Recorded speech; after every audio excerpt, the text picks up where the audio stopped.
اب میں یہاں سے کارروائی کو آگے بڑھاتا ہوں اور میں عزت مآب گورنر صاحب عارف محمد خان صاحب سے گزارش کرتا ہوں کہ وہ آئیں اور گفتگو کو آگے بڑھائیں۔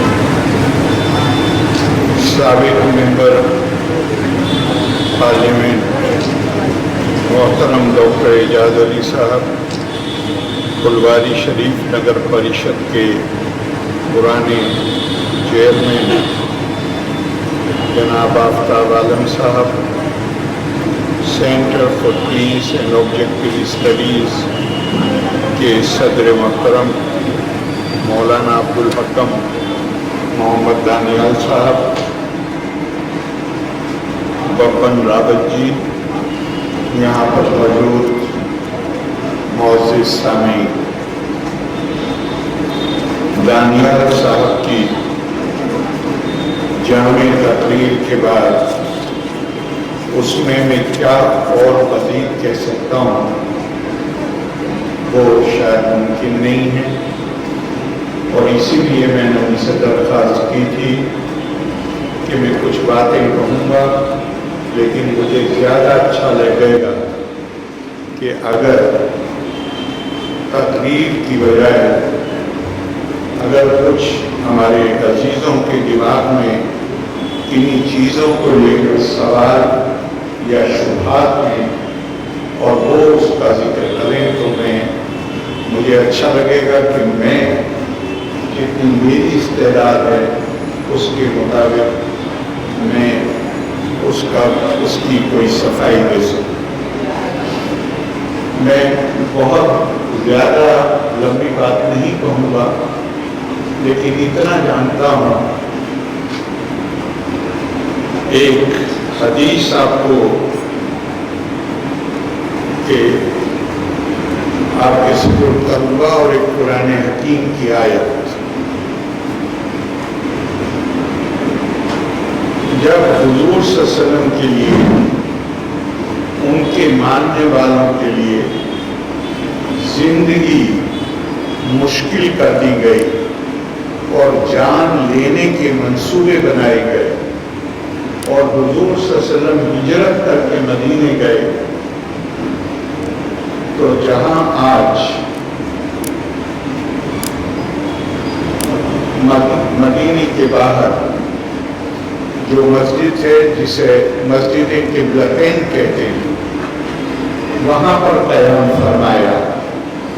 اس وقت تک جب تک مولا علی تشریف نہیں لے، چونکہ اس رات کو ان کی جگہ مولا علی پلٹ پر لے گئے، اور باہر وہ لوگ تھے سب جن کا ارادہ قتل کرنے کا،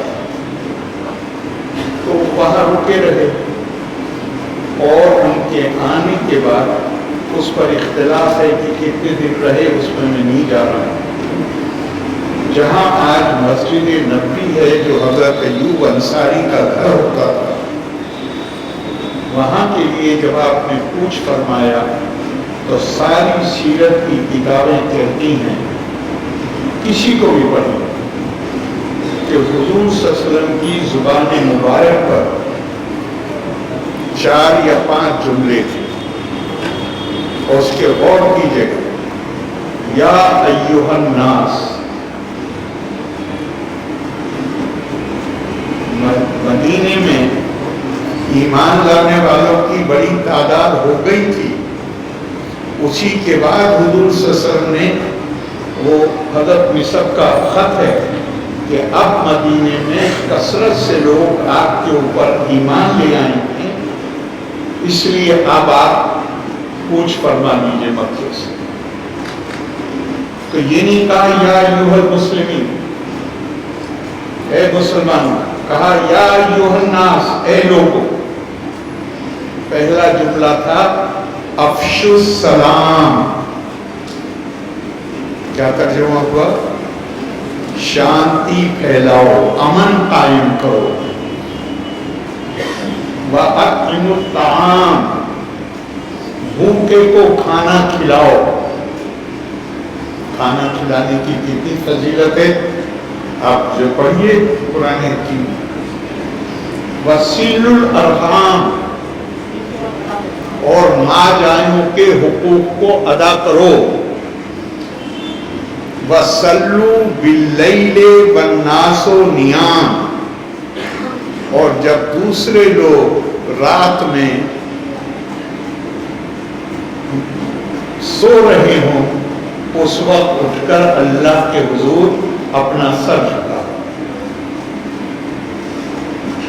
ان تدخلوا الجنت بسلام، یہ 4 کام کر لو اور آرام سے جنت میں داخل ہو جانا. اور یہ ایک بار نہیں کہا ہے. سیرت نگار کہتے ہیں کہ مسجد قبلت اس وقت مسجد نہیں تھی، قیام فرمایا تھا. وہاں سے حضرت ایوب انصاری کے گھر تک جانے میں یہ لگاتار یہ جملے حضور صلی اللہ علیہ وسلم کی زبان مبارک پر تھے.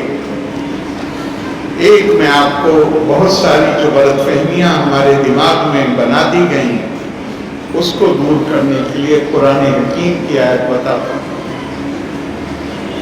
غزوہ احد حملہ کرنے کون آیا تھا؟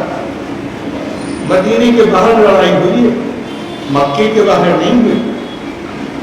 حملہ کرنے کون آیا تھا؟ مکے کے لوگ. کتنی دور ہے؟ اب آپ میں سے جو لوگ حج کے لیے گئے ہوں، احد کا پہاڑ مدینے سے مسجد نبوی سے کتنی دور ہے؟ میرے خیال سے 8-10 کلومیٹر بھی نہیں. وہ آئے تھے حملہ کرنے کے. حضور صلی اللہ علیہ وسلم نے فرمایا بجائے اس کے کہ وہ ہماری بستی پہ حملہ کریں، ہم باہر نکل کے ان کو روکنے کی کوشش کریں. اس میں حضور صلی اللہ علیہ وسلم کے اوپر آپ نے سنا ہوگا ایک طرح سے حضور صلی اللہ علیہ وسلم کے اوپر حملہ کیا. 2 دانت شہید. اور دانت آج بھی آپ نکلوانے جائیے تو آدمی جب اینستھیسیا لگایا جاتا ہے تو بھی آدمی بے ہوش ہو جاتا ہے. 2 دانت حملے میں ٹوٹے. حضور صلی اللہ علیہ وسلم بے ہوش ہو. اور جب ہوش آیا، اب غور کریے گا جملے پر، ساری کتابوں میں یہ جملہ موجود ہے. حضور صلی اللہ علیہ وسلم افسوس کا اظہار کرتے ہیں اور کیا فرماتے ہیں؟ وہ قوم کیسے فلاح پائے گی جو اپنے نبی کو زخمی کرے. کس کو اپنی قوم کہا؟ جنہوں نے حملہ کیا، جنہوں نے زخمی کیا تھا، جنہوں نے دانت توڑے تھے، ان کو کہا وہ قوم کیسے فلاح پائے گی جو اپنے نبی کو زخمی کرے. اب قوم کا مطلب اس سے بہتر تو نہیں سمجھایا جا سکتا کہ قوم کون ہے. وہ اگر کسی بھی اعتبار سے دیکھیں، اور یہ جملہ یہ کوئی کسی کے بارے میں فیصلہ نہیں صادر کیا تھا حضور صلی اللہ علیہ وسلم، فقط ایک افسوس کا اظہار تھا. لیکن مفسرین کہتے ہیں کہ اس پر جو آیت نازل ہوئی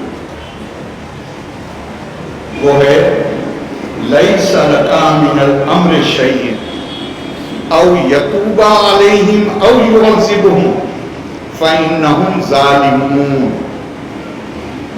ہم اردو ہندی بولنے والے ہیں، پہلی لائن سے ترجمہ کرنے کی بجائے میں اگر آخری لائن سے ترجمہ کروں تو بہتر سمجھ میں آئے گا. فَإِنَّهُمْ ظَالِمُونَ، بے شک جن کے لیے آپ کہہ رہے ہیں کہ یہ کیسے فلاح پائیں گے، بے شک یہ ظالم ہیں.